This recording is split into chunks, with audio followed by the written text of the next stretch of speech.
Baik. Kita kasih tahu. Assalamualaikum warahmatullahi wabarakatuh. Waalaikumsalam warahmatullahi wabarakatuh. Ya, innal hamdalillah nahmaduhu wa nasta'inuhu wa nastaghfiruh wa na'udzu bihi min syururi anfusina wa min sayyiati a'malina. May yahdihillahu fala mudilla lahu wa may yudlilhu fala hadiya lahu. Asyhadu an la ilaha illallah wahdahu la syarika lah wa asyhadu anna Muhammadan 'abduhu wa rasuluh. Ballaga risalah wa addal amanah wa nasahal umma wa kashafal ummah wa jahada fi sabilihi haqqa jihadi hatta atahu al-yaqin. Sallallahu alaihi wa ala alihi wa ashabihi wa azwajihi wa atba'i alladhina amanu wa lam yalbisu imanahum bizulm ulaika lahumul amnu wa hum muhtadun. Amma ba'du. Ya ayyuhal ikhwah al-mukramun, ikhwani wa akhawati fillah fiddin, jamaah online tadabbur Al-Quran, channel Al-Urwatul Wuthqa. Al-Urwatul Wuthqa itu adalah, saya kutip dari surah Al-Baqarah 256 atau 57 itu. Jadi Al-Urwatul Wuthqa itu nama channel kita, itu adalah kata yang saya kutip dari ayat Quran 256 atau 257 ya. Al-Urwatul Wuthqa, Al-Urwa itu artinya tali atau buhul yang kokoh. Al-Wuthqa itu kokoh. Jadi orang yang berpegang teguh dengan Allah ya, dengan konsepsi langit, itu dia disebut berpegang teguh dengan Al-Urwatul Wuthqa, ikatan atau buhul yang sangat kokoh.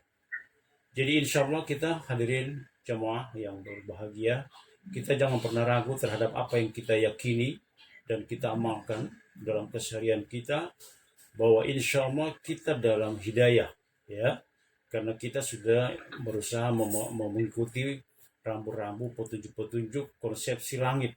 Konsepsi langit itu yang kita sebut dengan Al-Urwatul Wuthqa. Maka channel kita saya beri nama Qanat Al-Urwah Al-Wuthqa, channel Al-Urwah Al-Wuthqa. Ya, itu pengantar. Kemudian pada pagi hari ini, sebagaimana yang kita sepakati kemarin, bahwa ini adalah episode terakhir dari 4 episode berturut-turut bahasan tentang kajian tentang, judulnya adalah apa itu judulnya masih ingat? Pengingkaran eksistensi langit, konsepsi langit versus konsepsi bumi. Hari ini adalah hari penutup part 4-nya yang kita sudah sepakati kemarin. Saya akan meresum mulakhas ya, kita ringkas. Saya ringkas nanti sejenak, kemudian seperti diharapkan oleh Pak Ida Dewa Putu Alam ya, orang Bali, minta supaya dibuat resumenya hari ini. Baik, saya akan lakukan itu. Kemudian setelah saya resume, nanti ada tanya jawab, kita perluas sampai dengan selesai. Oke. Resumenya begini. Jadi kemarin, sebagaimana yang kita lalui dari episode sebelumnya, adalah kita sudah terangkan sejak dari awal penciptaan ya. Jadi bahasan kita itu baik dalam online maupun dalam tulisan saya sudah lahirkan semua apa yang kita bahas ini dalam bentuk tulisan ya. Jadi Anda bisa dua-duanya bisa dapat, tapi memang yang lebih jelas itu di online ya, karena dalam online ada tanya jawab ya.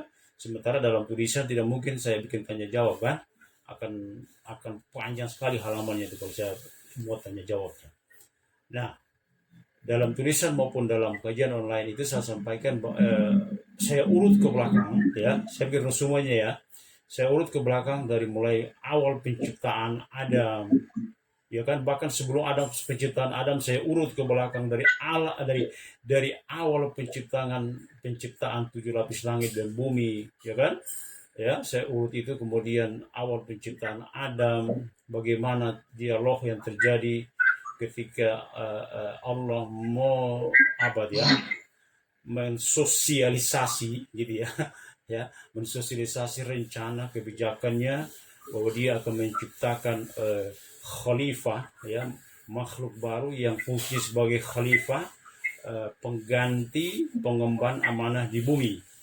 Ya, kemudian kita kemarin bahas urut-urutan bagaimana dialog antara Allah dan malaikat, ya, kemudian bagaimana proses selanjutnya Allah memuliakan Adam dengan kelebihan-kelebihan yang tidak dia berikan kepada yang lain, kemudian bagaimana pembangkangan iblis gitu kan ya Pak Putu, pembangkangan ke iblis, dan pembangkangan iblis itu adalah cikal bakal dari semua konsepsi bumi, gitu kan. Kita juga sudah bahas bahwa kerangka teoritisnya iblis adalah materialisme, ya, materialisme yang terkenal dengan ucapannya dia berikan dalam Al-Quran, ana khairum minhu khalaqtani min nar wa khalaqtahu min tin, aku lebih baik daripada dia Adam karena engkau ciptakan aku dari api sementara engkau ciptakan dia dari tanah.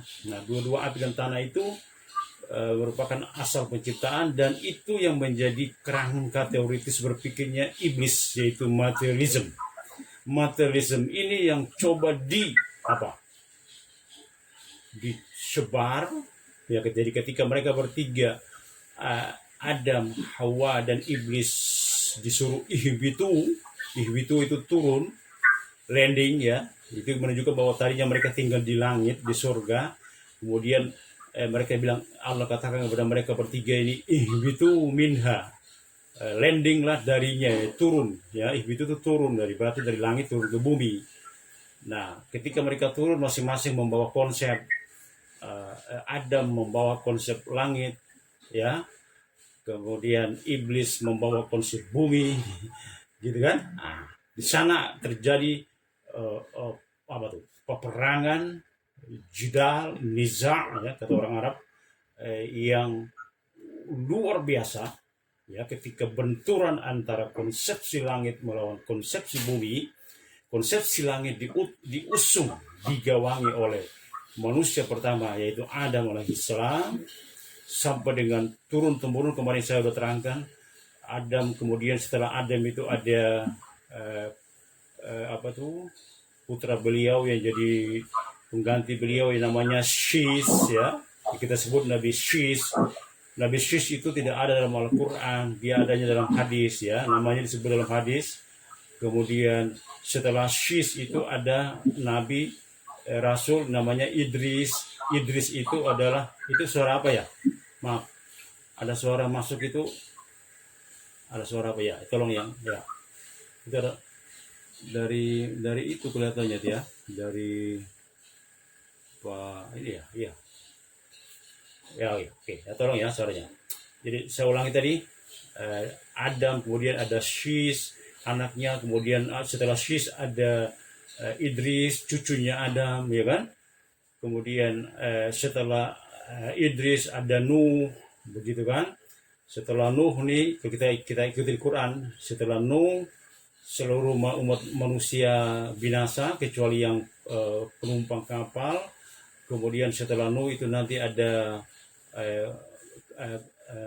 Hud, ya, Nabi Hud, kemudian Nabi Soleh, kemudian Nabi Shu'aib. Nah, setelah itu baru muncul Nabi Ibrahim. Nah, Ibrahim baru turun ke bawah, ada Ismail, ada Ishak, ada Yakub, ya, ada Yusuf, ya, kemudian ada Musa ke bawah, Harun, terus ke bawah itu kalau kita lihat urutannya, kemudian ada Yahya, Zakaria, kemudian Yahya.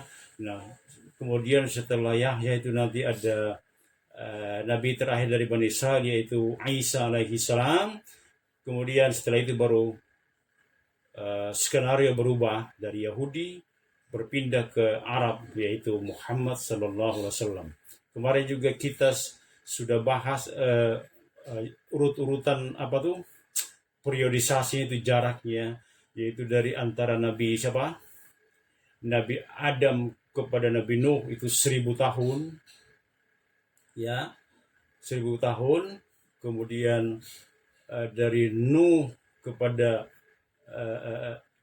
Ibrahim itu juga 1000 tahun, ya kan? Dari Ibrahim kepada Musa itu 700 tahun, ya kan? 700 tahun. Kemudian dari Musa ke Nabi Isa itu 1500 tahun. Oke, kemudian dari Isa kepada Nabi Muhammad 600 tahun. Bayangkan itu, hebatnya Islam itu ya. Informasinya itu luar biasa. Itu informasi berharga. Itu yang disebut dengan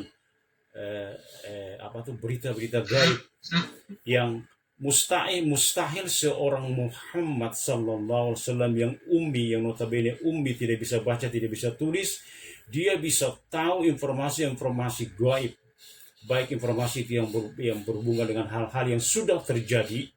Ya, ini kan keistimewaannya Nabi Muhammad itu kan, karena dia rasul, ya, dia dapat berita-berita gaib. Berita gaib itu menyangkut hal-hal yang telah terjadi, sedang terjadi, dan akan terjadi. Itu kelebihan Islam di situ. Islam itu berarti kita bicara tentang Islam itu kan Quran.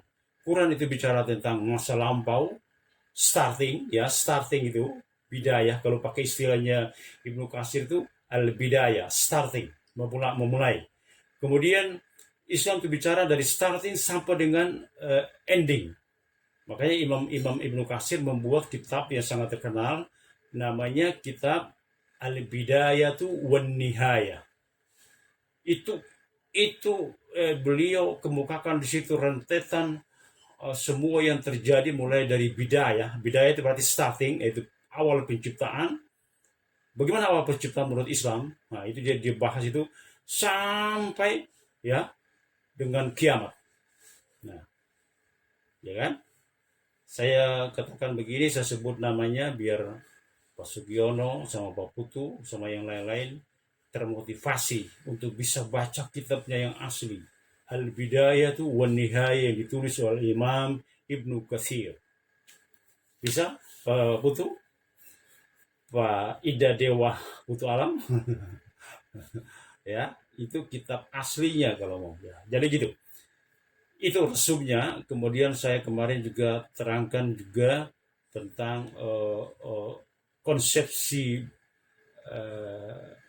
bumi itu didasari oleh materialism, karena materialism adalah kerangka awalnya iblis, dan dari materialism itu lahir ism yang lain, ya, kolonialisme, imperialisme, sekularisme, feminisme, apalagi Pak, sebut itu yang ism itu sebenarnya adalah anak cucu dari yang lahir dari rahimnya si Al-Mal'un, ya, Al-Mal'un, yaitu iblis yang terlanat.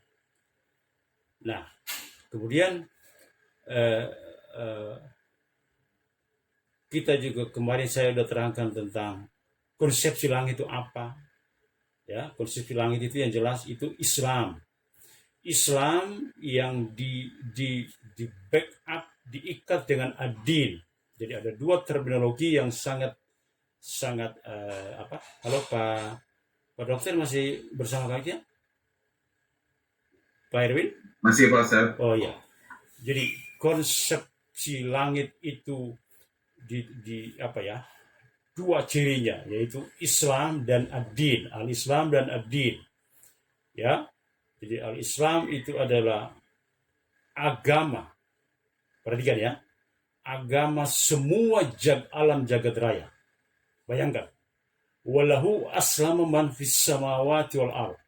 Kepada Allah, aslama, berislam, tunduk semua yang di langit dan di bumi.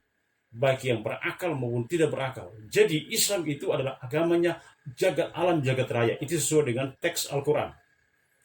Sekali lagi ya, saya tegaskan. Islam itu adalah agamanya jagat raya, alam jagat raya. Jadi baik makhluk yang berakal maupun tidak berakal, semuanya tunduk aslama. Dari aslama kata kerja lahirlah Islam. Aslama yuslimu Islam, yang artinya tunduk, al-khudu wal inqiyad, tunduk dan patuh. Kemudian ketundukan dan semua nabi dan rasul itu Islam. Yakub bilang wala tamutunna illa wa antum muslimun. Tuh, Yakub itu, bayangkan Yakub siapa yo? Bani Israel kan, bapaknya Bani Israel.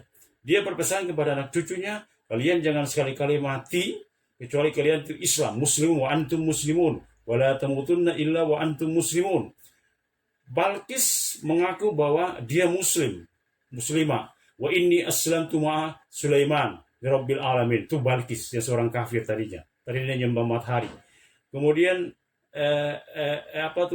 Bani Israel, nabi-nabi semuanya mengaku mereka itu Islam. Bahkan Anda tahu nggak? Firaun sekalipun, Firaun itu di ujung sakratul mautnya dia menyatakan bahwa dia Islam. Tapi Allah katakan al-ana wa qad asaita, baru sekarang kamu baru mau berislam, itu tunduk. Wa qad asaita, sementara kamu sudah maksiat dan sudah diberi peringatan berkali-kali dengan dua nabi dan rasulnya itu Musa dan Harun. Jadi bayangkan ya, seorang Firaun pun di ambang kematiannya itu dia mengakui dia Islam. Perhatikan itu reaksi itu semua diabadikan dalam Al-Quran. Ya, jadi semua itu yang tadi kan saya katakan, ada Balkis yang kafir, ada Firaun yang kafir, tapi apa mereka katakan? Mereka mengaku mereka berislam. Jadi Islam itu adalah fitrah. Nah, kalau kita pakai bahasa surat Al-Fatir kan fitrah. Fitrah Allahi allati fatar nasa 'alaiha. Fitrah, jadi fitrah itu pure ya, keaslian atau keaslian, kesucian watak aslinya itu, yang itu fitrah. Fitrah itu artinya pengakuan bahwa ada kekuatan yang luar biasa di luar kekuatan manusia dan makhluk yang lain. Nah, fitrahnya itu kemudian, jadi fitrah itu merupakan modal dasar semua makhluk, mengkafir maupun muslim, fitrah. Jadi pengakuan al-mail, kecenderungan ya, al-mail, kecenderungan, pengakuan adanya kekuatan yang luar biasa yang menguasai segalanya. Itu namanya fitrah. Nah, fitrah itu semua orang dapat, baik dia kafir maupun muslim, semuanya dapat. Nah, kemudian dalam perjalanannya, sang mal'un ini, si iblis ini, ya kan, ya, sebagai pengusung konsepsi bumi, dia yang coba menginhiraf. Inhiraf itu apa? Menyimpangkan. Jadi iblis itu kerjanya dia dan anak cucu dia dan budak-budaknya itu, kerja mereka itu berusaha meninhiraf. Inhiraf itu menyimpangkan anak Adam keturunan dari fitrah yang asli, yaitu tauhid. Itu fitrah asli, tauhid. Ini itu yang mau disimpangkan. Bagaimana cara menyimpangkan? Iblis meracuni mereka dengan cara dengan cara membuat mereka lebih tertarik, ya, lebih cinta kepada hal-hal yang sifatnya materi. Jadi iblis itu menggiring anak Adam supaya menuju kepada penyembahan dan pemuasan materi toh, sesuatu yang fisik. Makanya dikatakan ana khairumin, itu fisik. Ana dari api, nah itu kan materi, lebih baik dengan dia dibanding Adam dari tanah, itu kan fisik. Jadi sekali lagi iblis itu membangun teoritisnya itu materialisme. Nah, ini yang dicoba dipompakan kepada makhluk ke bawah itu, anak keturunan Adam. Dan kita dicekoki itu. Ya, nah, itu jadi fitrah itu adalah modal awal semua makhluk. Nah, kemudian dalam perjalanan fitrah ini, tadi saya katakan, dicoba disimpangkan oleh iblis. Nah, usaha iblis yang menyimpangkan manusia, anak Adam ini, karena dia memang dendam kesumat kepada Adam dan keturunannya, musuh yang nyata, dia nyatakan itu Dia menyatakan dengan jelas, mendeklar bahwa dia akan menyesatkan, menghancurkan anak Adam. Aku akan datangi mereka dari arah kanan, dari arah kiri, dari arah depan, dari arah belakang. Kecuali arah atas dan arah bawah. Tidak.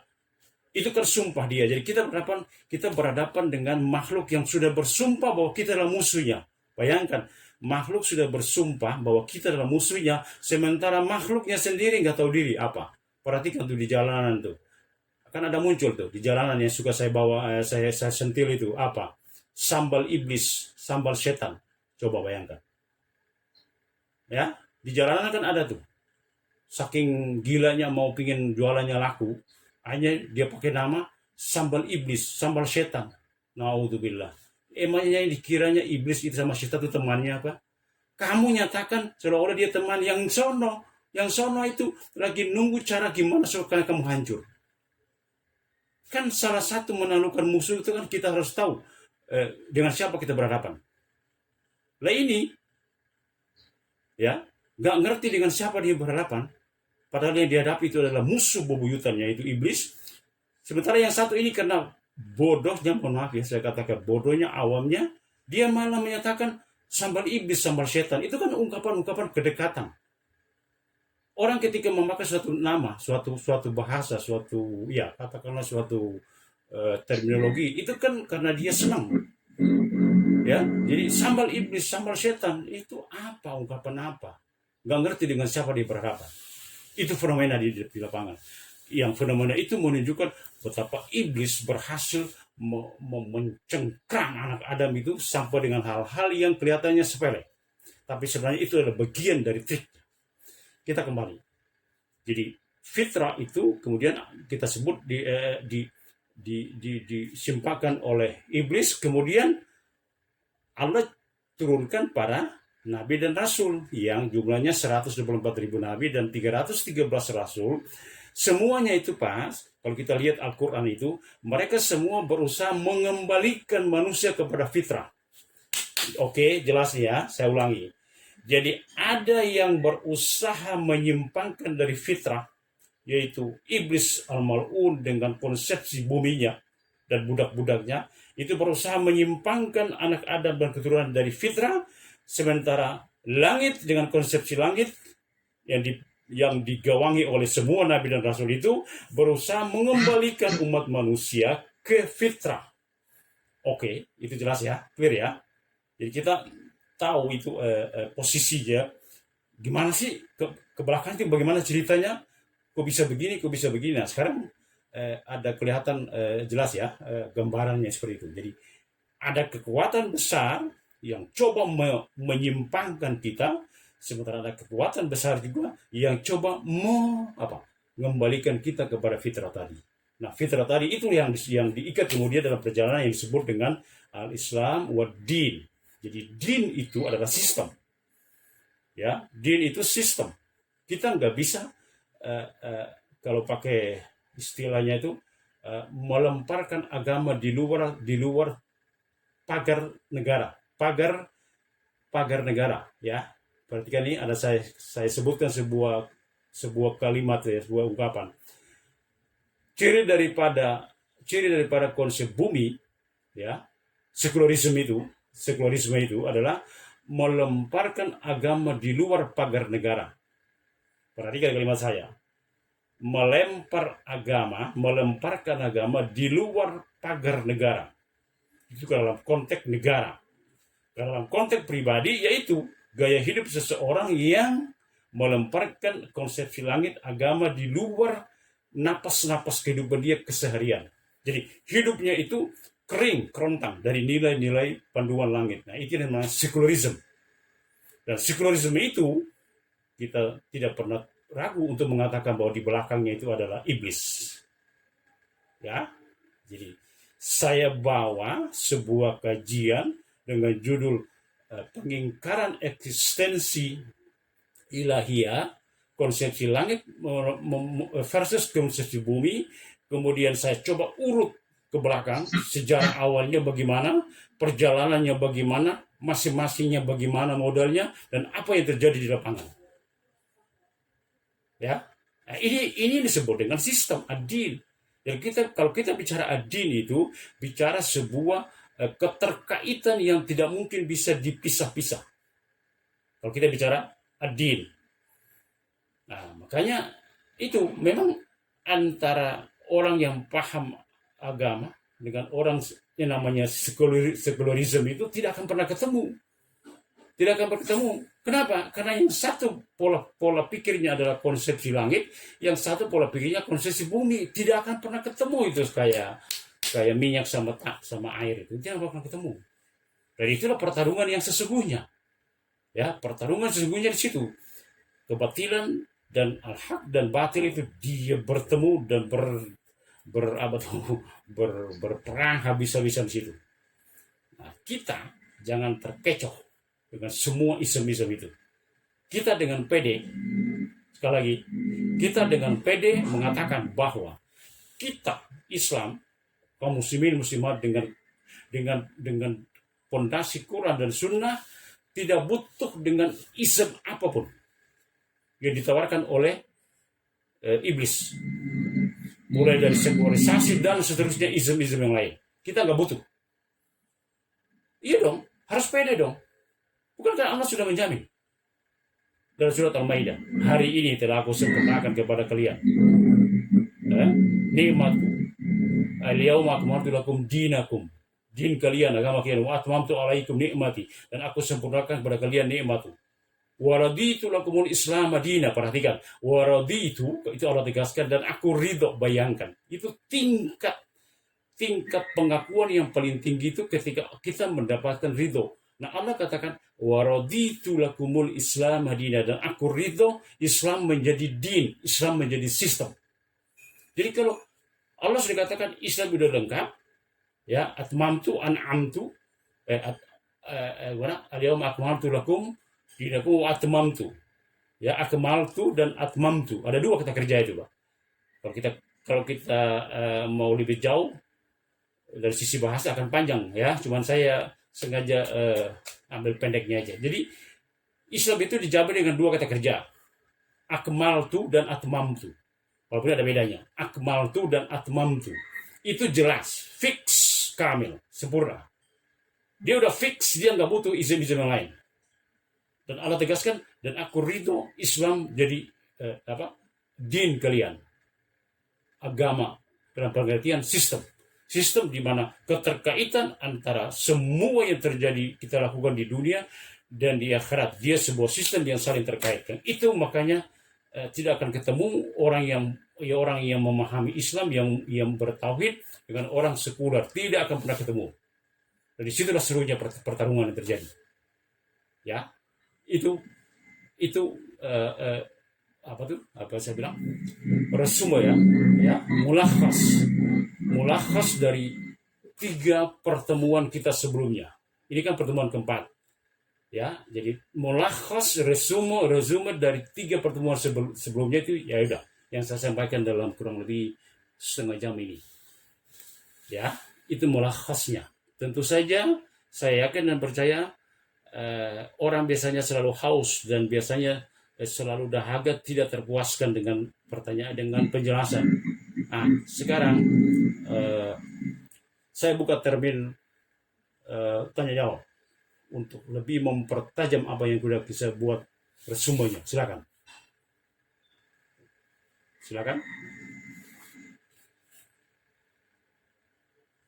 Pak Wahyu, Pak Ali, Pak Erwin dari Ciputat, silakan, ada pertanyaan. Oh, Pak Sugiono. Pak Sugiono angkat tangan itu? Enggak, belum ada. Oh, tadi melambai ke siapa tadi? Berusaha ada melambai tangannya. Iya. Ya, silakan, ada pertanyaan? Ustadz. Iya. Pertanyaan saya lewat WA, Pak Ustadz. Oh. Agak panjang soalnya, Pak Ustadz. Enggak apa-apa, baca aja. Saya nggak sempat buka nih, coba. Oh. Coba. Ya. Baca aja, nggak apa. Ya, biar lebih fleksibel, coba baca. Nggak apa-apa. Iya, ini Pak Ustadz.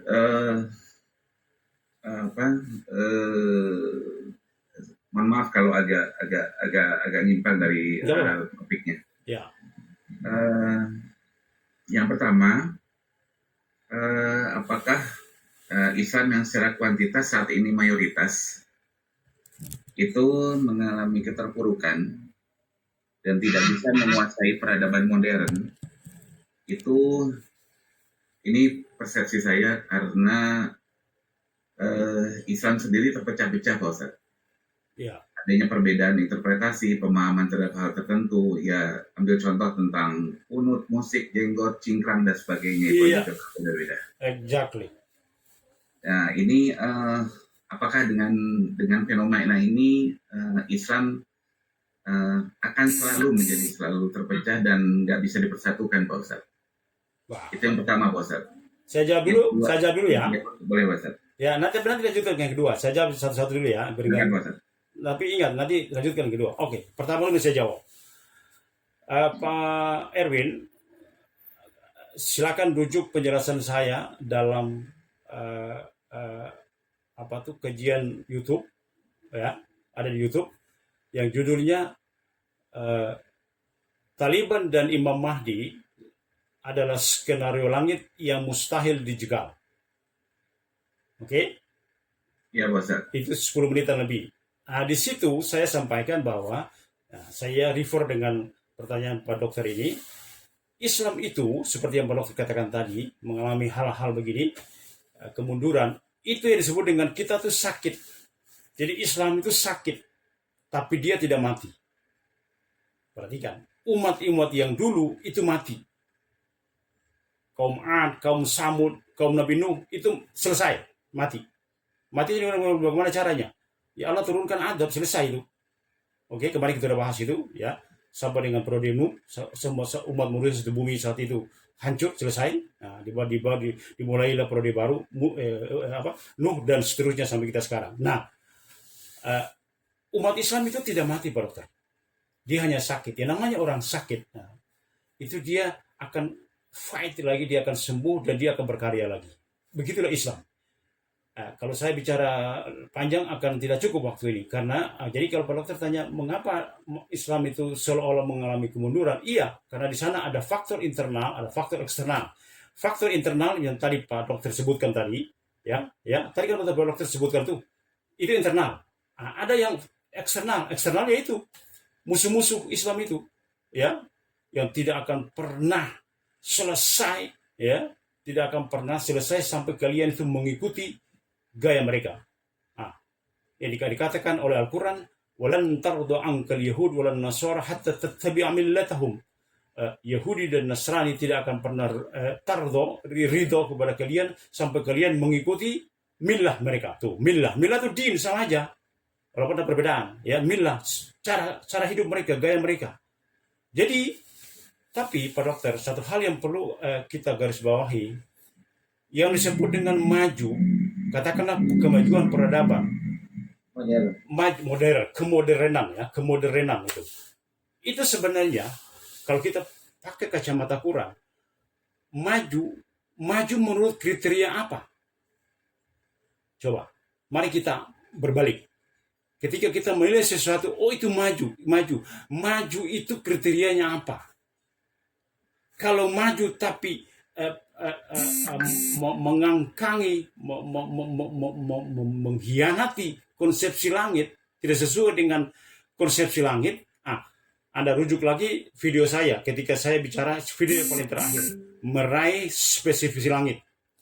Pak Dokter, ada saya, judul saya itu di video yang baru, meraih spesifikasi langit. Jadi kalau yang dikatakan dengan maju, modern spesifikasinya apa? Coba, jangan-jangan kita katakan kemodernan itu sebenarnya kehancuran. Coba, jangan-jangan yang kita diklaim oleh banyak orang, oleh umum yang tidak punya panduan langit itu, sebuah kemajuan, semua kemodernan, sebenarnya sebuah kehancuran. Dan bukankah tanda-tanda itu semakin jelas? Kehancuran depan mata, dan sekarang gilirannya si sakit bangkit. Oke, Pak Dokter, sekarang gilirannya si sakit bangkit. Kebangkitan itu dimulai dengan bintang timur yang sedang bersinar cemerlang di timur bumi. Oke? Itulah dia Taliban. Yang Taliban itu tidak bisa ditekuk oleh dua superpower dunia, Soviet, Amerika, dan NATO-nya, itu mengulang sejarah sebagaimana dulu Islam gak bisa ditekuk oleh dua superpower dunia. Itu apa? Romawi dan Persia. Dua superpower dunia tidak mampu menekuk pasukan Arab yang gagah berani itu, gak mampu. Dan kedua peradaban itu hancur.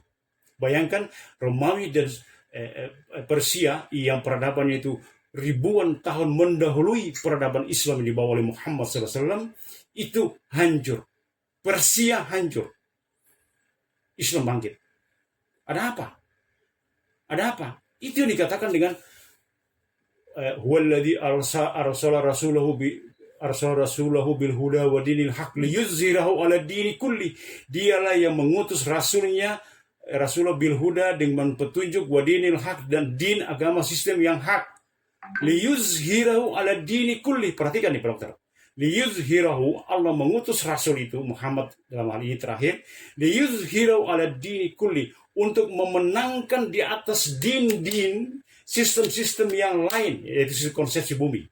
Jadi Islam diutus sebagai terakhir skenario langit terakhir untuk memperbaiki sekaligus memenangkan di atas din bumi yang lain. Liyuzhirahu ala dini kulli walau karihal musyrikun, walaupun orang musyrik itu karya itu apa? Benci, nggak suka. Kan begitu. Musuh Islam kan ya. Ketika kita bilang musyrikun, kafirun, itulah yang kita sebut dengan faktor eksternal. Jadi ada faktor internal yang Bapak tadi sebutkan, ada faktor eksternal. Dua faktor ini saling terkait, bekerja sama, saling terkait, yang itu menyebabkan kemunduran umat Islam. Tapi seperti saya katakan tadi, Islam hanya sakit, dia tidak pernah mati. Oke? Itu jawaban buat pertanyaan pertama. Apa Anda puas? Atau mau dipertanyakan? Lanjut, Pak, kalau begitu. Ini mohon izin, Pak Ustadz. Ya. Jadi pertanyaan ini memang setelah saya mendengarkan ulasan Pak Ustadz tentang Taliban itu, Pak Ustadz. Betul. Jadi apakah memang saya bertanya apakah ini suatu momen atau memang suatu kebetulan? Karena mohon maaf, Pak Ustadz, umat Islam ini agak menurut saya itu agak karena seringnya tertindas gitu ya, tertindas karena sakit gitu. Betul. Sehingga ada angin segar sedikit GR gitu loh. Iya. Misalnya contoh gitu loh, ada penista agama terus dikena bogem gitu loh. Kena bogem di penjara gitu loh. Kitanya senang. Karena kita saking tidak berdayanya gitu loh, tapi karena ada kebetulan momen gitu loh, kita senang gitu loh di sini. Saking tidak berdayanya. Nah, Pak Ustadz, menanggapi tadi Pak Ustadz tadi, berarti apakah memang sudah takdirnya Pak Ustadz bahwa pemegang teguh Al-Quran dan hadis itu akan selalu menjadi pihak yang kalah di dunia dan akan menjadi pemenang di akhirat nanti saja, Pak Ustadz? Apakah ada momennya, Pak Ustadz? Ada momen bahwa kebangkitan Islam itu akan terjadi di dunia ini, bukan hanya di akhirat nanti, Pak Ustadz? Oke, pertanyaan menarik. Ini berarti penajaman ya, penajaman. Oke, begini Pak. Kalau Anda lihat episode dari, katakanlah kita ambil episode yang paling terkenal, yaitu runtuhnya khilafah Islamiyah 1924 oleh Kemal Atatürk, si terkutuk itu. Ya, diruntuhkan, itu kan khilafah resmi, diruntuhkan sampai dengan saat sekarang itu kira-kira 100-an tahun, Pak. Coba Anda hitung sendiri dari 24 sampai dengan berapa sekarang? 2021. Itu berapa? Itu kita mengalami vacuum of power. Vacuum of khilafah. Oke? Nah, itu katakanlah itu memang masa-masa kemunduran. Ya, kemunduran. Ya, katakanlah begitu. Nah, tapi sesuai dengan skenario langit, tadi Pak Dokter bertanya apakah itu memang sudah ditakdirkan bahwa Islam itu menangnya nanti di akhirat? Tidak. Saya jawab dengan tegas tidak. Kenapa? Karena masih ada satu episode, satu skenario langit yang baru memulai titik-titik yang mulai jelas. Yaitu apa? Khilafah Islamiyah yang dipimpin oleh keturunan dari Muhammad SAW. Dialah Imam Mahdi Al-Muntadhar yang ditunggu-tunggu. Dan ketika Imam Mahdi nanti naik panggung, ya nanti itu kajian yang panjang, Pak. Ya, kajian panjang. Setelah Imam Mahdi nanti akan dilanjutkan oleh Nabi Isa. Karena Imam Mahdi itu, Pak, hanya 8 tahunan memimpin panggung. Setelah itu kepemimpinan itu yang menarik dilanjutkan oleh Isa. Isa itu ketika diangkat ke langit usianya baru 33 tahun sekitar itu. Dan nanti ketika dia turun pada saatnya, dia akan hidup di bumi lagi 40-an tahun. Jadi kepemimpinan setelah Imam Mahdi itu akan digantikan oleh Nabi Isa. Bayangkan. Ya kan? Nah, itu adalah masa-masa di mana Islam itu akan memimpin. Tidak seperti yang diperkirakan oleh Pak Dokter tadi, bahwa apakah memang sudah ditakdirkan bahwa Islam itu memang di bumi ini kalah, dia menangnya di akhirat? Tidak. Jawabannya jelas tidak. Sesuai dengan dalil-dalil yang ada. Dan kita bukan tidak sedang, memang betul apa yang dikatakan itu memang sering terjadi, bahwa orang Islam kadang-kadang apa istilahnya itu jumawa. Jumawa itu tadi yang Pak Dokter ceritakan itu. GR gitu ya. Yeah. GR itu jumawa gitu. Tapi kalau berhubungan dengan Imam Mahdi bukan GR, Pak. Mengapa saya katakan begitu? Ada sejumlah dalil, baik Quran maupun Sunnah, terutama Sunnah yang sangat jelas, yang bicara tentang Imam Mahdi, dan situasi di lapangan menunjukkan tanda-tanda itu. Ya, itu yang saya katakan dalam penutup kajian saya tentang Taliban itu, bintang timur sudah mulai menampakkan parasnya. Sambutlah dia sang bintang timur. Begitu, Pak Dokter. Ya, Bos. Itu pertanyaan yang pertama. Ya, lanjut. Masih ada pertanyaan? Silakan, Pak Dokter. Sudah, Pak Ustadz. Tadi penegasan yang kedua tadi tentang tadi takdirnya kita kalah di dunia itu tadi sudah terjawab, Pak Ustadz. Oke. Terus? Terima kasih, Pak Ustadz. Ya. Pertanyaan kedua?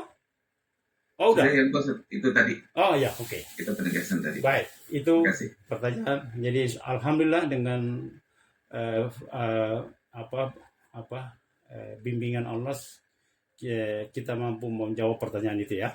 Silakan pertanyaan yang lain. Silakan pertanyaan yang lebih tajam dan menukik. Insya Allah semakin membuat kajian ini semakin berbobot. Ya, suruh serangannya saya secara pribadi semakin suka kalau ditanya dengan pertanyaan-pertanyaan yang pelik. Ya, pertanyaan-pertanyaan yang menukik, ya, membongkar habis ada apa di balik itu. Itu saya suka pertanyaan kayak begitu. Oke, silakan.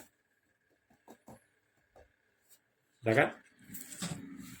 Come on, ya. Masih banyak waktu? Iya. Pak Ustadz. Wahyu, Pak Ustadz. Iya. Wahyu. Baik. Ya, tadi menyambung pertanyaan mengenai Taliban. Betul. Ini kok ada ini ya, entah isu, entah gimana, entah benar, entah enggak. Betul. Katanya ini Taliban itu kan keturunan dari Pushtun, Ustadz ya, betul ya? Iya. Betul. Pushtun, betul ya? Iya. Itu konon katanya kalau dibilang suku Pushtun ini adalah salah satu ini keturunan Israel, Bani Israel. Nah, makanya ada Ustadz yang menyatakan bahwa dengan kebangkitan Taliban ini dia nggak optimis, justru pesimis bahwa mereka keturunan Bani Israel nggak mungkin dong akan membebaskan Al-Quds. Nah, itu gimana, Pak Ustadz? Oke. Saya hanya bisa jawab, jangan terlalu hiraukan kicauan-kicauan seperti itu. Kenapa?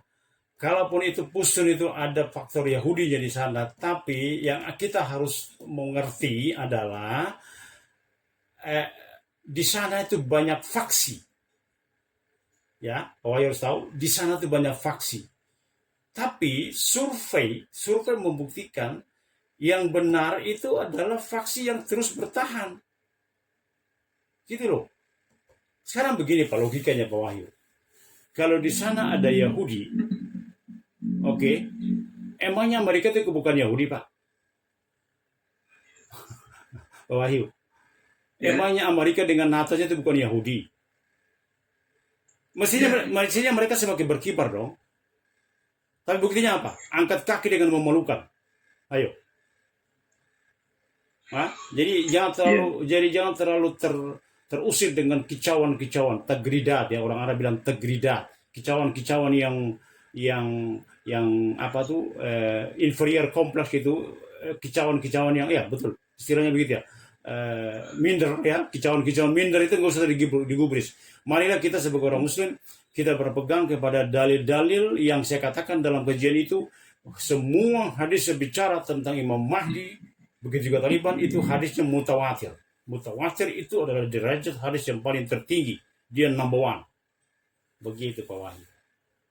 Ya, selalu saja ada suara-suara yang mencoba untuk membuat kita jangan terlalu pede apa, ya biasa aja, itu biasa, itu pertarungan. Nah, itu disebut dengan al-ghazwul fikri. Ya, al-ghazwul fikri, perang pemikiran. Sebagaimana Taliban juga digambarkan, Taliban itu kelompok yang bengis segala macam, itu kan ternyata terkuak bahwa Amerika kaki tangannya itu menyewa orang-orang di sana yang penampilannya persis kayak Taliban, baru mereka membuat hal-hal yang itu bukan cerminan seorang muslim, seorang Taliban. Jadi kita kan mengalami al-ghazwul fikri itu, ya, perang pemikiran, perang informasi dan segala macam.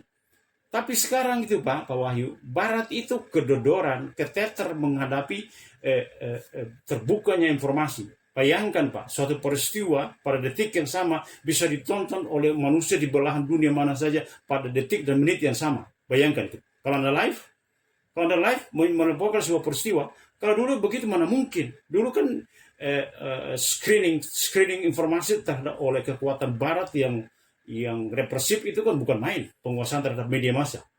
Tapi sekarang terbuka, global. Mereka nggak bisa, mereka kedodoran, keteteran menghadapi itu. Karena suatu peristiwa, sebuah informasi, orang bisa sampaikan dalam detik itu juga live. Begitu Pak Wahyu. Jadi semua bullshit itu nggak bisa lagi dipaksakan. Ya, saya katakan begitu aja. Semua bullshit itu nggak bisa lagi dipaksakan. Karena sekarang informasinya terbuka. Begitu Pak Wahyu, udah ada live. Oke. Itu saya. Iya, tapi masih. Nah, iya. Begitu Pak Wahyu. Masih ada Pak Wahyu? Dipertajam lagi boleh? Pak Wahyu dipertajam lagi boleh? Pertanyaannya? Oh, ini mah ada satu lagi. Iya, boleh. Tadi mengenai Taliban tadi. Betul. Saya nggak tahu spionase dari entah Amerika atau apa gitu berapa tahun yang lalu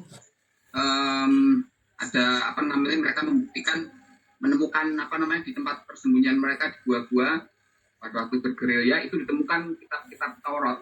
Ya. Nah, saya nggak tahu apa ini benar apa enggak. Ya.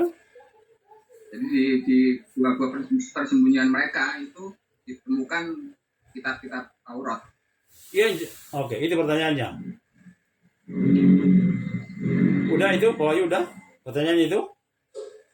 Itu semakin itu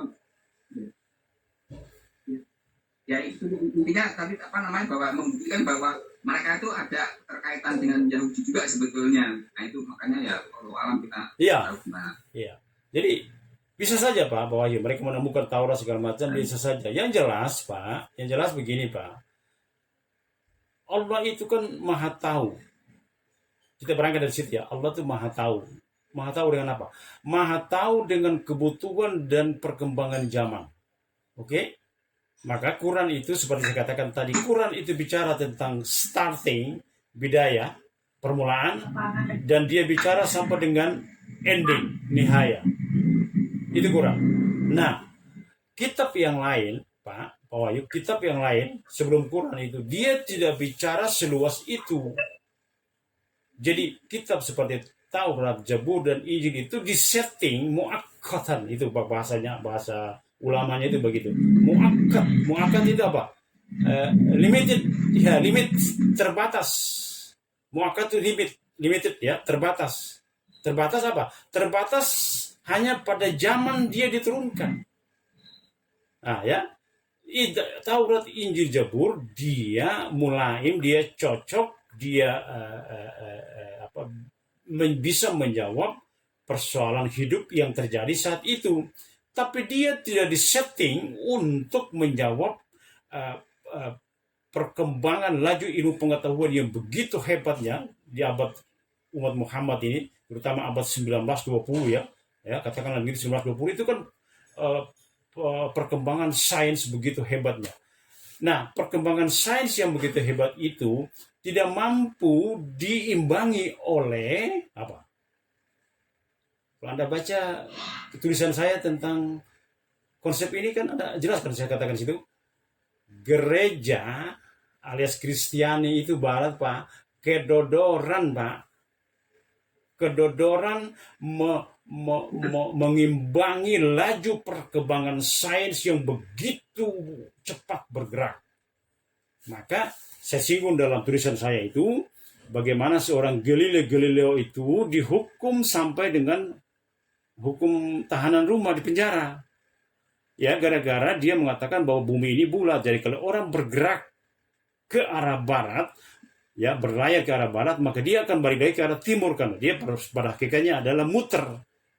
Nah, keyakinan Galileo bahwa bumi itu bulat itu bertentangan dengan apa? Dengan doktrin dan dogma gereja bahwa bumi itu datar. Karena penemuan ilmiah Galileo itu bertentangan dengan gereja, makanya dia disidang oleh gereja dan dijatuhi hukuman penjara seumur hidup. Itu catatan hitam gereja dan semua orang ngaku itu, walaupun orang Kristen yang jujur ngaku itu. Nah, sekarang pertanyaannya, mengapa gereja tidak bisa mengikuti perkembangan ilmu? Ya karena memang dia maksakan kitab sucinya yang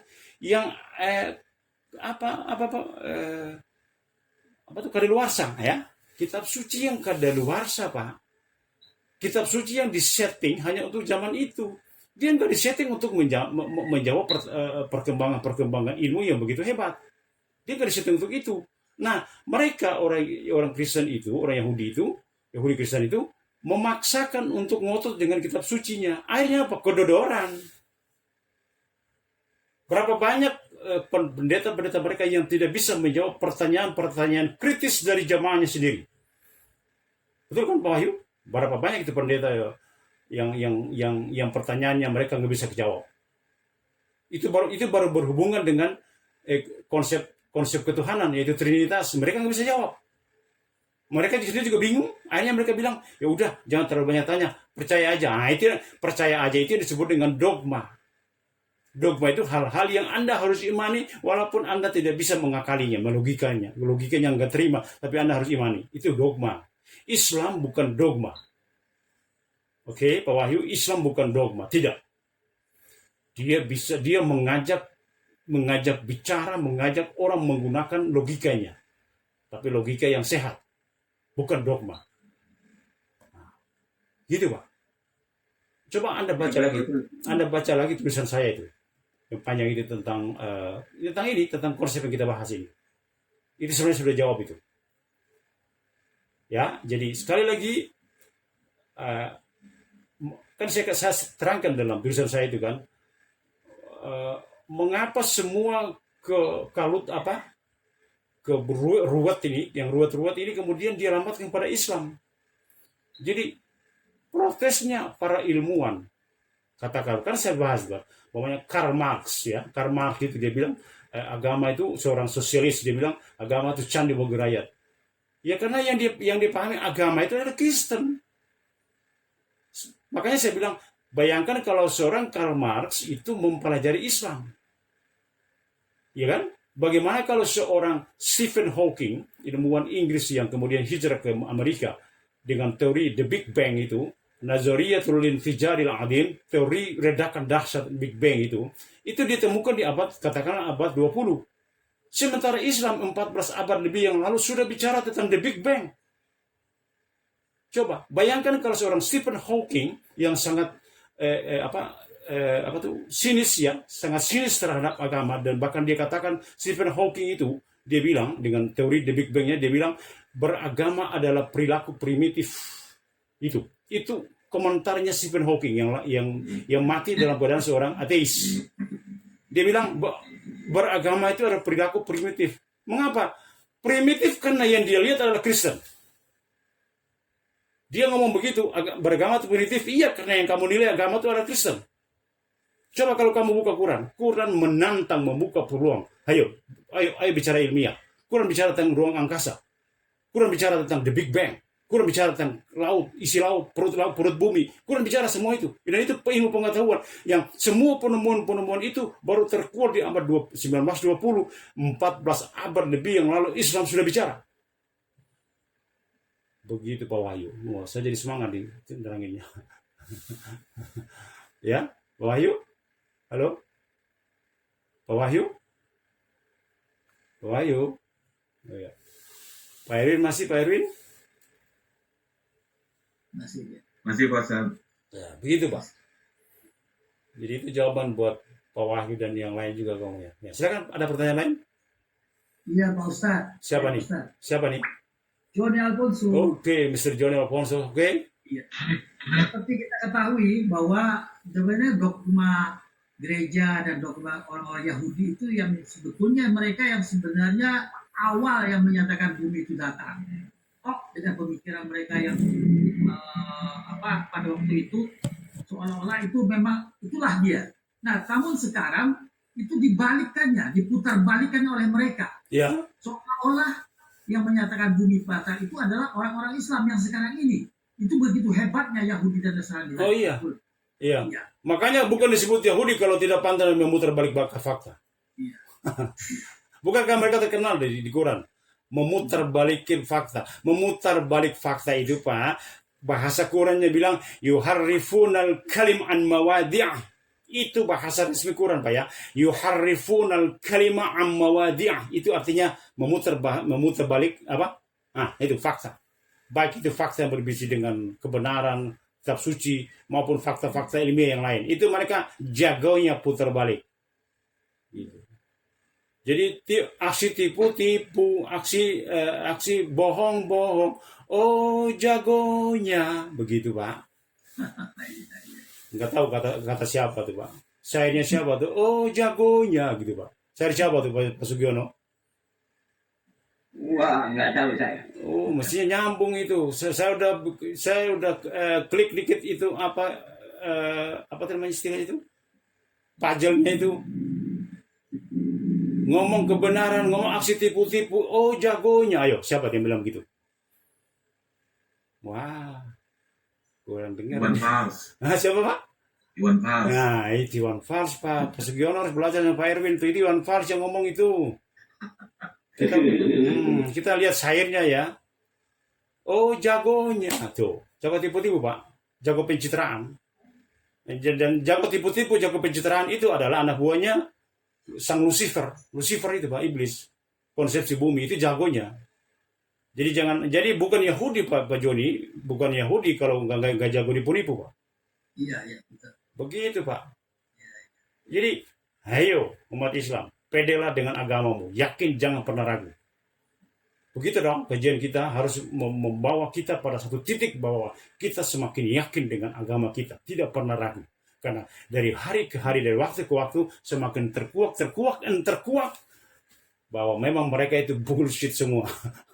Ya, konsepsi bumi itu bullshit semua.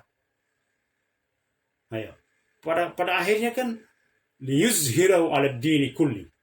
Allah menangkan Islam itu di atas ad-din kulli, agama-agama yang lain semuanya. Begitu, Pak. Clear? Silakan ada pertanyaan lain. Silakan. Fahim tuh. Pak ya. Pak Joni bisa itu? Bisa, paham nggak? Iya, baik. Ada lagi? Ustaz. Iya, siapa nih? Pak Putu. Pak Putu. Iya, kembali. Lanjut. Ini kembali kepada konsep langit dan konsep dunia atau materi atau bumi. Ini sebetulnya kalau dalam benak saya itu sebetulnya ini seharusnya mereka ini sama membutuhkan itu. Karena kalau kita sekarang mengelola bumi, ini kan kita mengelola materi. Betul. Yang dalam pengelolaan materi ini jelas kita membutuhkan materi. Betul. Dan Hanya memang kita perlu suatu pemikiran ya yang seharusnya pemikirannya dengan cara pemikiran langit, artinya betul, penuh dengan semangat dan sebagainya. Nah ini jadi saya berpikir bahwa sebetulnya tadi itu konsep bumi itu ya tidak 100% salah gitu. Itu yang saya benar saya ini. Betul. Bagus. Makanya kita Rabbana atina fid dunya hasanah wa fil akhirati hasanah kan gitu. Jadi dua-duanya harus memang kita kawinkan gitu. Oke. Kita pisah. Ya, Pak Putu, saya udah paham. Oke, saya jawab ya. Pak Putu. Ya. Saya jawab. Begini Pak Putu. Catat omongan saya ya. Simak omongan saya. Ya. Islam tidak pernah meninggalkan materi. Catat omongan saya dulu. Islam tidak mengajarkan bahwa orang harus berpaling dari materi alias dunia. Islam menekankan, selalu mengingatkan, hei, semua materimu itu adalah sarana menuju sesuatu yang non materi, yaitu akhirat. Gitu. Kita harus lihat konteks begitu. Ya, kita harus konteksnya nih. Jadi sama sekali Islam tidak meninggalkan dunia, tidak. Kan dunia, bagaimana mencapai akhirat? Kan harus melalui dunia. Di dunia berarti orang harus beraktivitas ekonomi. Ada politik, ada sosial, ada budaya, dan seterusnya. Orang aktivitas kehidupan. Itu real dunia. Cuman Islam maunya, konsepsi langit maunya, semua persoalan hidupmu itu kelola pakai konsepsi langit. Karena kalian akan balik ke sana. Begitu loh. Jadi tolak ukurnya itu ini yang saya katakan dalam kajian saya spesifikasi langit. Ya, biar dapat pengakuan ISO berapa itu, kalau pakai gaya dunia ISO berapa gitu. Itu pakai spesifikasinya dari langit. Karena kita akan ke sana. Jadi itu tidak berarti bahwa kita memalingkan muka sama sekali dari dunia. Bagaimana? Kan Islam juga nyuruh orang berzakat, berinfak. Kalau nggak ada orang kaya, terus siapa yang berzakat, berinfak? Ayo. Cuman semua itu diatur dengan koridornya. Gitu loh. Jadi gini, Pak Putu. Kita lihat ayat yang berbunyi. A'udzubillahi samil alim minasyaitonir rajim. Untuk menjawab pertanyaan Bapak nih ya. Wabtagi fima atakallahu daral akhirah. Bayangkan itu, Pak. Ini khitab dakwah yang disampaikan kepada seorang yang materialis. Siapa materialis, Pak? Dalam Quran tokohnya siapa? Qarun. Yes. Qarun, Pak. Kontennya Qarun, Pak. Qarun, ya. Salah satu elit di zaman Firaun. Di Firaun itu kan ada elit penguasa militer yang buas, yaitu Firaun itu sendiri. Ada elit konglomerat, yaitu Qarun. Ada elit teknokrat, yaitu Haman. Dan ada elit ulama jahat, dialah Bal'am bin Ba'urah. Ada 4 elit di zaman di zaman apa? Firaun. Nah, Qarun itu adalah elit konglomerat. Ya kan? Nah, kepada Qarun dikatakan begini, Pak. Dia kan bangga dengan hartanya. Ini materialis nih, Pak. Kita bicara materialis nih. Kita sekarang temukan lagi bagaimana jejak-jejak materialisme itu menyesatkan orang. Ya, perhatikan Pak Putu. Kita akan buktikan bagaimana jejak-jejak materialisme yang dibangun oleh sang Lucifer itu menyesatkan orang. Contoh yang kita angkat sekarang adalah Qarun. Qarun itu konglomerat, Pak. Ya, dia bangga dengan konglomeratnya, dengan hartanya. Yang hartanya itu dikatakan kuncinya saja harus dipikir oleh sekian orang yang punya kekuatan. Kuncinya saja, bagaimana dengan gudangnya? Kuncinya saja itu harus dipikir oleh sekian orang. Itu saking kaya. Tapi dengan semua kekayaan itu lalu membuat dia lupa kepada tujuan akhirnya. Itu apa? Akhirat. Akhirat dia lupa. Maka dia diingatkan dengan ayat itu. Wabtagi, hei Qarun. Ibtagi itu apanya? Carilah. Fima atakama. Carilah dengan apa yang Allah berikan kepadamu.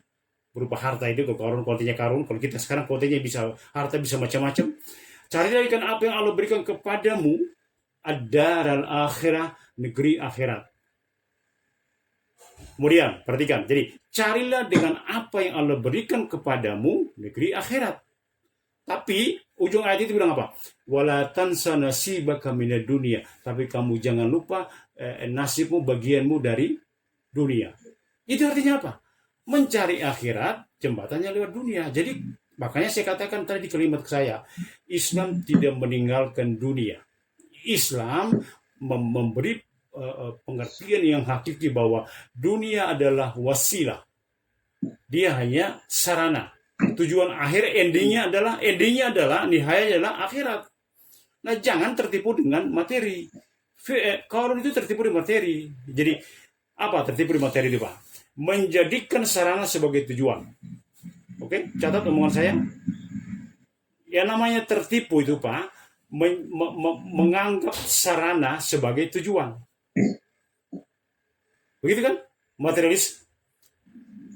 Itu kan ciri-ciri ism bumi kan begitu, Pak. Ya, Pak. Ciri-cirinya konsepsi bumi itu kan menjadikan sarana sebagai tujuan. Maka semua usaha dikerahkan untuk memenuhi materi tadi. Maka uang. Maka dalam tulisan saya bilang, kalau langit menawarkan konsep ekonominya wal asri, demi masa, konsep bumi menawarkan konsep apa? Wal fulus, demi fulus.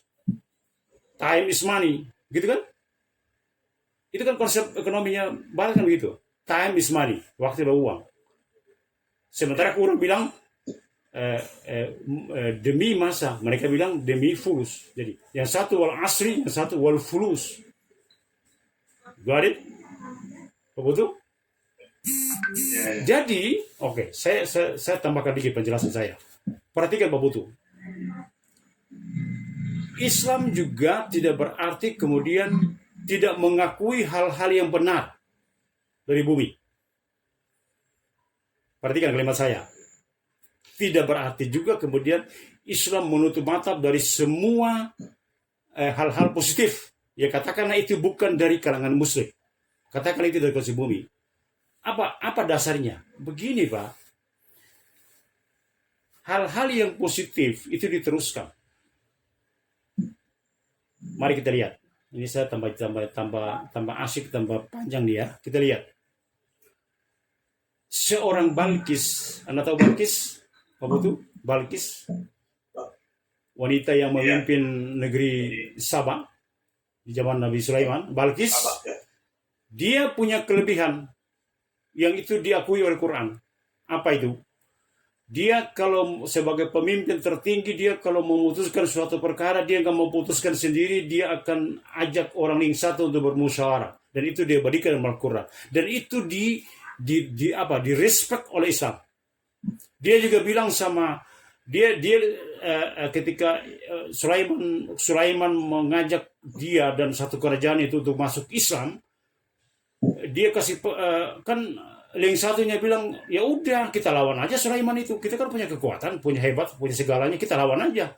Tapi apa kata Balkis? Perhatikan ya, saya mau tunjukkan di mana ada nilai-nilai yang katakan itu di luar konsep langit, katakanlah begitu, itu konsep bumi, tapi itu diapresiasi oleh langit. Perhatikan. Jadi ketika Balkis bilang, saya dapat kitab ajakan dakwah dari seorang Sulaiman, ya kan, begitu kan? Dan Sulaiman ini minta kepada saya ini, waktu ini muslimin, datanglah kalian kepadaku, kata Sulaiman, muslimin, orang-orang yang pasrah tunduk, jangan macam-macam. Sulaiman kan raja, Pak, dia punya kekuatan, Pak. Ya, pasukannya saja manusia, jin, sama toir, sama burung. Dia punya 3 kekuatan militer, Pak. Makanya dia pede. Saya akan kalian gak semacam-macam. Waktu ini muslimin, kalian semua saya ajak masuk Islam dan kalian semua harus pasrah. Nah, ketika surat dari Sulaiman itu disampaikan kepada link satunya bilang, kita kan punya kekuatan, kita lawan saja Sulaiman. Anda bisa baca itu dalam surat An-Naml, dialog itu. Ya, coba baca di An-Naml, dialognya. Nah, kemudian apa kata Balkis? Balkis bilang, innal muluk, sesungguhnya kerajaan di mana-mana yang namanya orang yang punya kekuatan kayak Sulaiman ini, kalau mereka masuk sebuah negeri, mereka akan memporak-porandakan. Ya, yang namanya kekuatan besar itu, kalau dia masuk menguasai sebuah negeri, maka dia akan porak-porandakan. Dia bikin berbuat semena-mena. Semena-mena. Itu kan apa? Pendapat dari siapa? Dari siapa? Kemauan yang lain. Ayo, kita kan lagi diskusi nih. Bahwa kerajaan kalau masuk ke sebuah negeri, maka dia akan onar, berbuat tidak terkendali. Ini omongan siapa?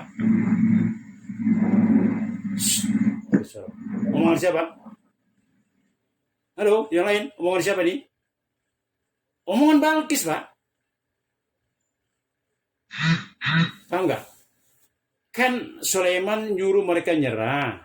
Terus Balkis ngajak ngomong link satunya. Ini ada Sulaiman loh, ngajak saya menyerah. Nah, terus orang link satu bilang, ya udah kita lawan aja dia. Terus dia bilang, tar dulu. Nanti kalau terjadi perang benaran, kemudian mereka menguasai negeri kita, mereka akan berbuat macam-macam, seolah rakyat kita jadi korban. Itu pertimbangan dari Balkis. Perhatikan Pak Putu. Ya. Dan apa yang disampaikan oleh Balkis itu dibenarkan oleh Al-Quran dengan kalimat wa kadzalika yaf'alun. Tuh, perhatikan tuh. Wa kadzalika yaf'alun. Dan demikianlah mereka lakukan. Artinya apa yang dikatakan oleh Balkis tentang wataknya kerajaan kalau masuk sebuah negeri membuat kerusakan, itu Al-Quran bilang wa kadzalika yaf'alun. Demikianlah memang seperti itulah yang mereka lakukan. Berarti Islam, langit merespon hal positif dari seorang Balkis yang notabene saat itu masih kafir. Perhatikan, Islam merespon hal positif dari seorang Balkis yang tadi, kalau dia memutuskan perkara, dia nggak mau putuskan sendiri, dia musyawarah dulu, itu yang pertama. Yang kedua, dia bilang, mendingan kita jangan buru-buru memilih opsi perang. Karena kalau perang itu akibatnya akan begini. Quran mengatakan, wa kadzalika yaf'alun. Demikianlah yang mereka lakukan bangsa-bangsa yang lain. Itu apa artinya Pak Putu? Makanya saya katakan tadi, bukan berarti kemudian hal-hal positif dari yang lain kita tidak akui, tidak. Tapi yang kita tolak itu adalah ism yang memang disetting untuk menyesatkan manusia dari fitrah aslinya. Itu yang kita tolak. Oke, saya tambahkan lagi penjelasan yang lain. Dalam kalimat yang lain, Nabi menggarisbawahi hikmah itu hal-hal yang benar, ya, itu milik seorang muslim. Hikmah itu katakanlah hal positif yang di luar konsep langit itu, bumi itu, yang benar itu daulatul muslim itu barang muslim yang hilang. Kapan saja dan di mana saja dia temukan, ambil itu karena itu milikmu. Karena itu kebenaran itu pada akhirnya datang dari langit. Maka semua yang benar itu berarti diangkat dari langit. Itu milikmu, pungut itu. Begitu. Jadi kita tidak bersifat menolak semua yang berbau barat, katakan tidak. Hal-hal yang positif kita terima. Bahkan kita juga manfaatkan. Sekarang kita begini. Ini teknologi yang kita lagi hadapi sekarang, kita bisa online. Ini memang produk mana, Pak? Ya. Produk barat kan? Iya kan? Positif kan? Ya kita ambil yang positif. Yang kita tolak itu ketika sarana dijadikan tujuan. Perhatikan kalimat saya. Yang kita tolak adalah ketika sarana dijadikan tujuan. Clear? Oke. Silakan. Masih ada pertanyaan yang lain? Ini seru nih semakin ke sini. Ya. Pak siapa lagi nih? Pak Joni, Pak Saiful, silakan. Ada lagi? Saya mungkin bisa berkomentar. Memang ini menarik sebetulnya bahwa mereka yang mempergunakan cara-cara langit dalam mengelola bumi ini, jadi memang konsep langit itu ada caranya mengelola bumi, dan siapa yang mempergunakannya sudah tentu dia akan maju. Betul. Saya katakan ya, mengapa Jepang itu maju? Karena dia memang memakai konsep langit dalam mengelola perusahaannya. Demikian juga Amerika. Ya, di sini memang kita bisa melihat mengapa perusahaan kita di dalam negeri ini tidak pernah maju, karena dia tidak memakai konsep langit. Iya. Mengelola perusahaannya kan gitu Pak. Ya. Jadi apapun, makanya saya katakan tadi sudah bagus bahwa memang konsep-konsep yang positif yang ada di dalam suatu perusahaan, walaupun itu perusahaan asing, ya itu adalah konsep langit. Iya, gitu. Betul. Itu intinya. Jadi itu kebenaran itu ikan berarti benar kan? Nah, kebenaran itu dari langit. Ya. Nah, gitu. Ya. Oke. Saya hanya 5 tahun saja kerja sama perusahaan dalam negeri, sisa hidup saya 35 tahun kerja dengan perusahaan asing, karena dia saya lihat lebih mempergunakan konsep langit. Masya Allah, coba. Konsep langit, ya 35 tahun dengan perusahaan asing konsep langit. Nah, ketika mereka menjalankan konsep langit, mereka dapat, Pak. Cuman begini Pak Putu, ini bedanya. Mereka Allah bayar, ya. Saya pakai istilah bayar, Pak. Mereka Allah bayar dengan kebaikan di dunia saja. Begitu, Pak. Akhirat nggak dapat apa-apa, mohon maaf nggak dapat apa-apa, sebab akhirat itu syaratnya harus adalah iman. Anda nggak mengimani Muhammad, Anda menolak Muhammad, bagaimana ceritanya? Jadi semua kebaikan Anda itu Anda hanya nikmati, maaf ya, hanya di dunia saja. Di akhirat no way. Begitu Pak Putu. Ya, makanya orang-orang kayak Bill Gates segala macam yang kaya dan menjadi donatur di mana-mana, namanya harum, dikenang sebagai seorang donatur, mutabarri, ya, gitu kan. Oh, hebat, dilulukan. Tapi itu dia dapat hanya di dunia, di akhirat nggak dapat apa-apa, Pak. Kasihan banget. Muflis, Pak. Tekor. Begitu. Karena syarat untuk masuk surga di sana itu iman. Kalau bicara iman berarti satu paket, Quran dan Sunnah. Pak Ali masih bersama, Pak Ali?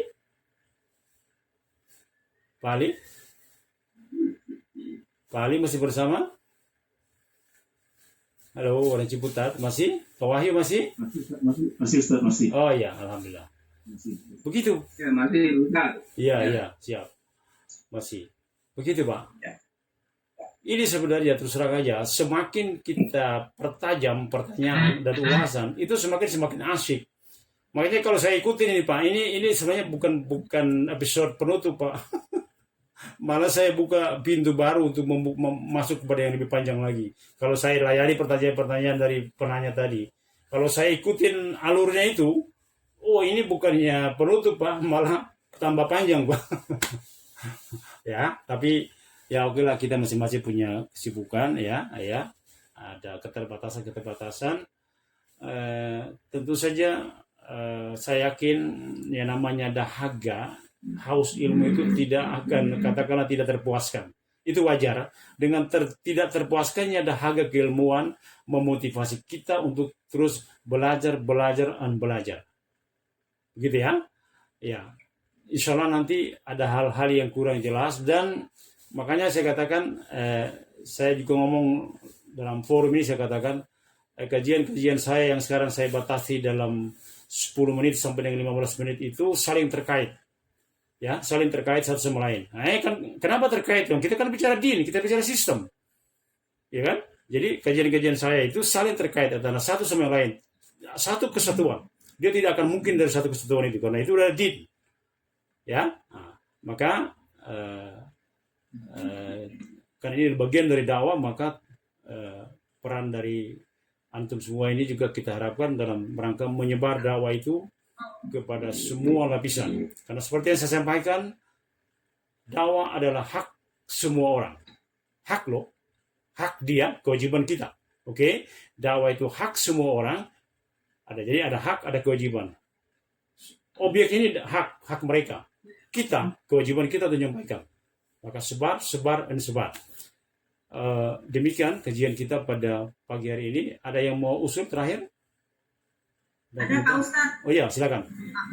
Pak Ustadz, gini, kan anak-anak muda sekarang itu ada akhlaktif itu. Ya. Artinya mereka percaya Tuhan tuh ada, yang kuasa, yang mempunyai kelebihan kemampuan tuh ada. Ya. Tapi mereka nggak percaya dengan agama, karena agama menurut mereka ada bikinan manusia. Iya. Itu saya katakan tadi, Bu. Karena agama yang mereka pahami itu, mohon maaf, Kristen itu nggak bisa menjawab daya kritis pertanyaan-pertanyaan mereka nggak kejawab sama gereja, Pak, Bu. Itunya makanya timbul kekecewaan, protes terhadap agama. Nah, ungkapan protes terhadap agama itulah yang melahirkan sekularisme.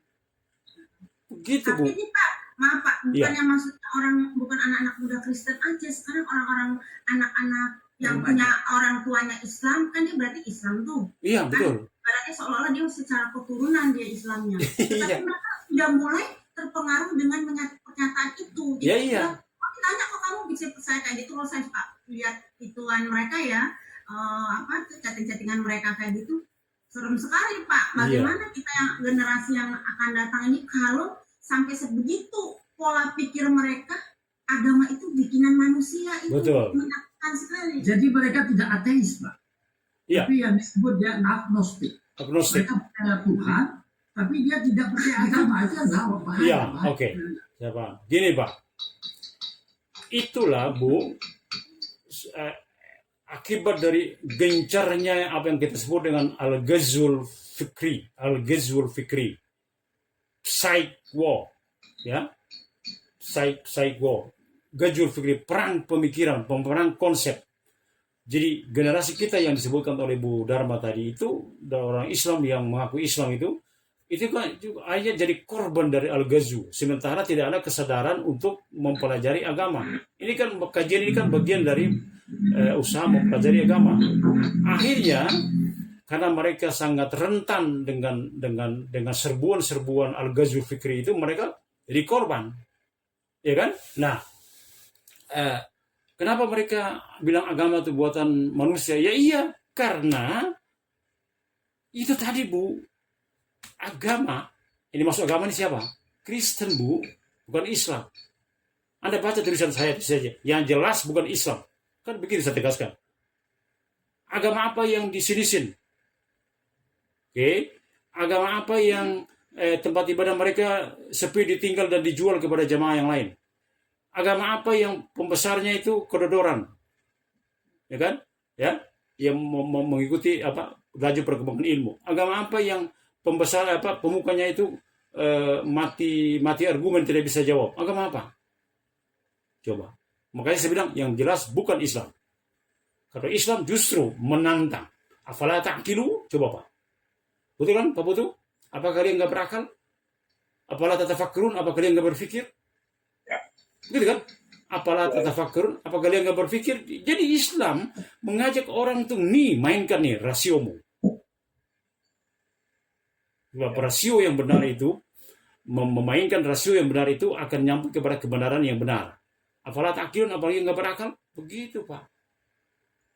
Jadi jelas. Bagaimana? Ya, masalahnya jelas bahwa memang umat Islam tidak mau belajar agama. Betul. Akhirnya ya itu mengidolakan. Karena buta dengan agamanya, akhirnya mengidolakan idola-idola yang lain. Ya, aduh, kalau saya bicara yang ini akan lebih panjang, Pak. Ya, bagaimana orang mengidolakan idola-idola yang lain, padahal dalam Islam sekian banyak pribadi yang pantas untuk diidolakan. Itu enggak diidolakan, yang diidolakan justru pribadi-pribadi yang nggak bisa dipertanggungjawabkan, baik dari kapasitas ilmu, apalagi adab dan akhlaknya.